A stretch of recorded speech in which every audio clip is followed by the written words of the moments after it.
What is happening, everybody? Thank you for joining us on this Saturday morning. I don't usually do this in the morning, but we got Thomas with us from Germany, so we wanted to make sure that we were able to get him on at a decent time. It wasn't the middle of the night. What we're talking about today is these amazing fundraiser raffle rods that we got going on right now. I'm sure everybody has seen those, but we got two fly rods, absolutely incredible. And both of these gentlemen, Mark Crouse and Thomas Schneider, had a big part in getting these things done for us. So I'm going to bring these gentlemen on right now. I'm going to go ahead and run the website to get your tickets on the bottom of the screen. I'm just going to let that run for a little bit. And we want to talk to these guys, find out a little bit more, especially Thomas. We learned about Mark the other day, so we're going to learn a little bit more about what he does and these rods, and we'll just see where this leads us. You know what I mean? No scripts. So let me bring these gentlemen on. Good morning, guys. Good morning. Good morning from Germany. Hello, Don. Hello, Mark. Where are Good you in morning. Germany? Where are you in Germany, Thomas? From Magdeburg. Magdeburg, it's between Berlin and Hanover. Right It's on. in the middle Right on. between these towns. Awesome. Awesome. Well, I'm going to run this. I'm going to run a little video here on the bottom of the screen of some pictures of these rods. And I know Mark reached out to you about doing the handles on these. I think you guys collaborated on it a little bit. You're a madman, for one. That's all I had to say with these with these handles. Everybody that has had their hands on them, and there's lots of fingerprints on them, so they cannot be used in a crime. They are just blown away at the how detailed these things are. What can you tell us about them? How many hours you have into them, the woods, different things like that? Yeah, the first idea from the first idea to the finished grips for the wooden grip, I think around 150 hours.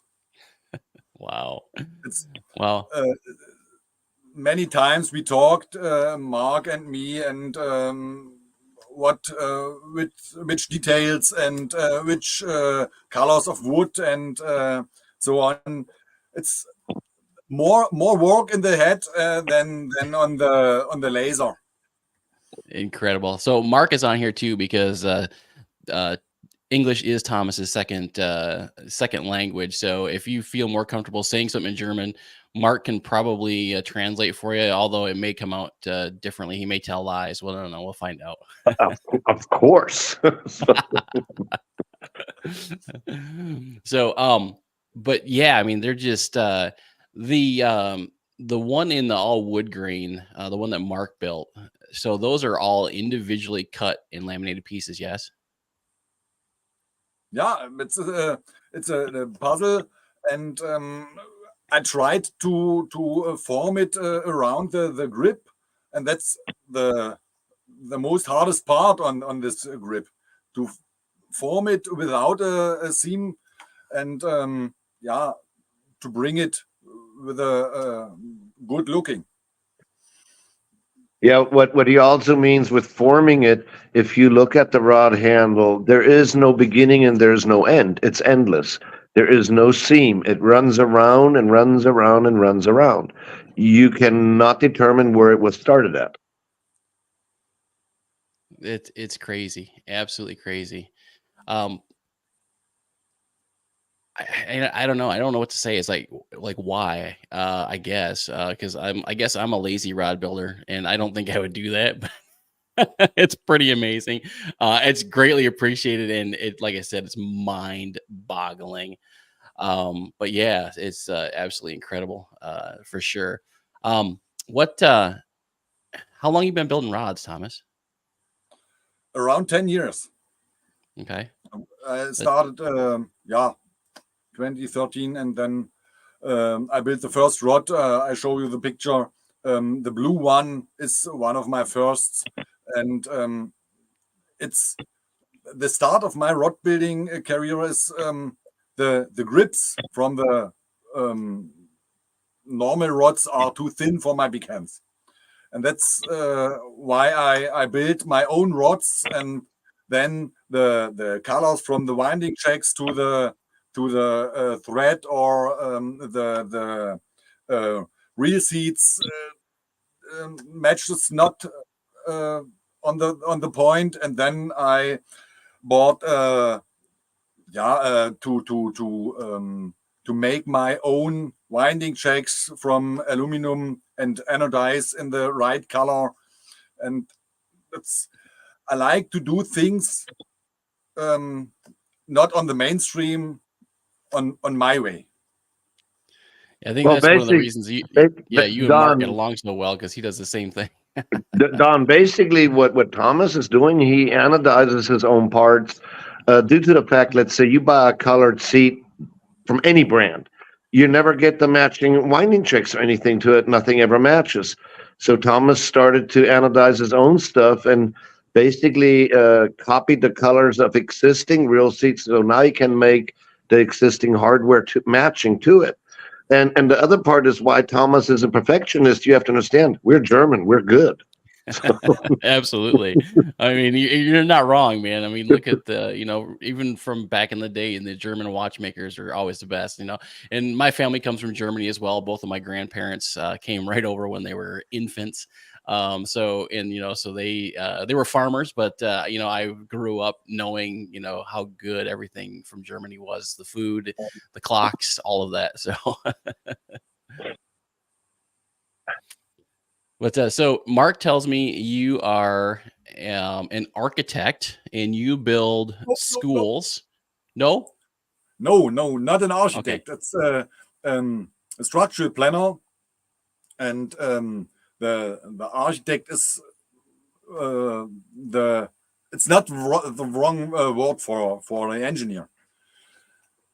Okay, engineer. Okay, but designing is more architect than engineer. Engineer is the problem solver.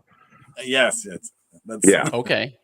So it's for you do schools, playgrounds, things like that for all children, and for one of the big thing, disabled children. Yes. So that's incredible. Yeah, that's the normal work. It's I have a small office for structural planning, and we plan this schools and hospitals and like these buildings. Right on. I am thrilled that you took on this project. I'm glad Mark come up with it, and he definitely could not have picked a better person to work the first part of it, making these grips so they could make everything else to go along with it. I'm going to show some of the pictures you sent me this morning. It looks like you're into more than just rods. It appears to me that you are into cigarettes. But let's take a look here. So that's one of the small puzzle pieces. I mean, that's just showing you how small that the details are in some of these. Go ahead, and I'm going to just let you go, Thomas, while I flip through these. But there's jewelry in here. There's pens. We need to do a pen exchange because I love making pens as well. So, me three. If you want to jump in, Thomas, say anything about any of these pictures, please do. They are they're pretty incredible. The picture before some puzzle pieces from the butt cap. You have stretch it. Because on the bottom, the way it's longer to round the butt cap, and that's the real problem. To stretch it and to find the correct diameter to fix it around the butt. Okay, to say it in our way, the butt cap is tapered. The butt cap is not a regular cylinder. So meaning your circumferences on the bottom are much higher than the circumferences to the top. So he had to calculate what kind of angle the parts have to shrink or to grow to be again seamless. Right. Gotcha. Yeah, that tapered. I'm sure that took a lot of work to figure that one out. Like here, the picture with the butt cap with that little fish. Thomas sent me several sheets with each wood color, with a whole sheet with the fish puzzle pieces in one wood color. So I took these pieces then apart. and put the fish together like he did in colors on the rod. To make one fish on the rod, I think I used 80% of my sheets. These pieces break continuously in your finger. You have to imagine they're hair thin. Now you have to soak them and bend them. You don't soak them long enough, they crack. So it was quite tedious to get them together back, to put them back together on the rod, whereas in his case, in the butt cap. Wow, amazing. Let's click on some of the other ones here. We got we got young Danny Thompson joining us. He says, amazing rod. Yeah, absolutely, man. So this still just boggles my mind that you were able to do this. But I heard that you're not going to do it again. So that's for the winner. This is not going to be repeated. Well, and Thomas is like me. We're rod builders, not manufacturers. We pretty much build everything only one time. Right. Yeah. Absolutely. So, who's that guy? Yeah, that's the best guy. Great guy. But yeah, no, some of these pictures I was flipping through these jewelry, just all kinds of yeah, it's funny. Most rod builders are into other things, like you're doing here, jewelry. I love doing wood turning. It relaxes me. But even this year, I remember seeing this rod with the microwave logo on it. Pretty cool stuff. But yeah, just yeah, amazing. Anyway, I wanted to show off some of your work.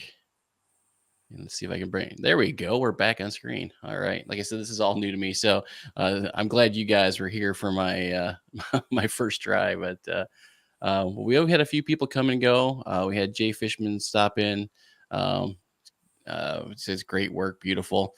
Ticket sales are going well. Again, scrolling across the bottom of the screen, you guys can check that out. Make sure you get your tickets. We're doing this on Christmas Day, about 7 p.m. I think Mark is going to join the live giveaway. We're going to give away both the rods, but we're also going to give away a bunch of Autism Angler swag as well. I hate that word swag, but we're going to give away a bunch of stuff on Christmas Day. So we'll do all that. And the day Don mentioned with the shipping, so that foreigners are not afraid to buy tickets. Oh, absolutely. Absolutely. We are shipping this worldwide. So because they are a 4-piece rod, smaller tubes, it doesn't matter where you're from. Please go ahead and buy your tickets. It's easy to do. Everything is online. And one of the things that I know that Thomas and Mark both want to stress about these rods is they are 100% fishable. So they are fishing rods. They're not, well, they are pieces of art, but they're also usable pieces of art, correct? Yes. Correct. And what you can also do, and I did it, and I was cussing Thomas out for the main wood he bought, Benghazi. And if you remember, Don, I called you too. We were looking for it everywhere. The Benghazi wood, water will not hurt it. You can never say that it's waterproof because it does have pores, so water can enter it, but water can't harm it. Okay. You could submerge that rod handle and it won't harm it. So it's very well thought through. Thomas picked that wood for that reason because it's pretty much indestructible. And believe me, I worked with it. It is indestructible. It destroys your saw. So wow. It's So where very is it an African wood? I've never heard of Benghazi. Benghazi, like a Benghazi. bongo, Benghazi in the U.S. Benghazi. Is But it like an African ironwood? I use Mexican ironwood and I use Brazilian ironwood. This wood is even harder. It grows in a few countries, but of course not in the northern hemisphere. It's just in the southern parts. Yes. And the only ones you get in the U.S. is at construction places, and they wanted to sell me a whole skid full, and it's untreated and uncured, so it's real construction wood. And then I asked them, I says, why don't you guys do anything for artisans? And they said, because it destroys your tools. Nobody wants to buy it. It's wow. they use it to do the posts for decks in the U.S. I spoke with this one guy in Michigan. He says, you put that shit in the ground, it will outlast your home. It's really, really, really hard, very hard. Oh, man, crazy. So, well, I'm not going to keep you guys all day. I want to thank you. I just wanted to to get you both on here. Number one, get Thomas face to face. I know we've chatted through emails and things several times and Facebook, but thank you for coming on here and doing this. And thank you for, donating your time and materials to these handles. They're just, absolutely incredible. I think we're almost at $3,000 so far, and we still have more than a little bit over a week to go, Christmas time here. So we'll keep pushing it. Everybody who watches this video, I'm sure will want to go check it out as well. So any parting words from, let's start with Mark. Any parting words, my friend? Yeah, guys, I wish we could reach 5,000. It's Christmas. Open up your heart, buy some tickets. If we could reach 5,000, that will mean a lot for the Autism Anglers group. And I think Don could get a lot of merchandise for him and help those kids out. Parting words for Thomas. Thomas, look very closely at Don's beard and look at my beard. You have to practice. You have to. I just cut 10 centimeters off mine, so you have to practice. I hand the word over to Thomas. All right. I didn't understand. Okay, parting words. Thomas, jetzt bist du dran. Jetzt kannst du sagen, was noch als verabschiedende Wörter nennen willst.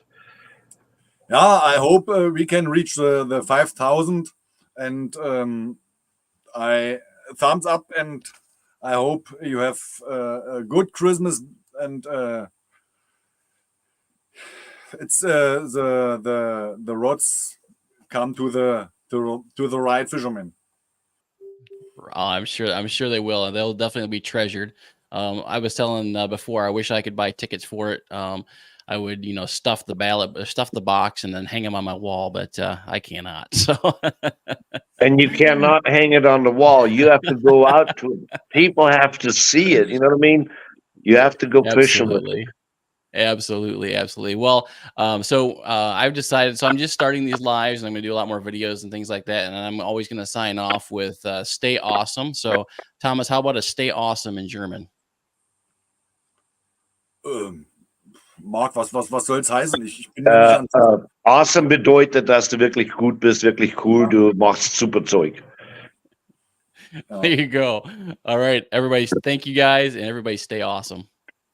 Yeah, everybody stay awesome. Ja. Oh. Servus, Thomas. Ja, goodbye, mach's gut. Also bis später.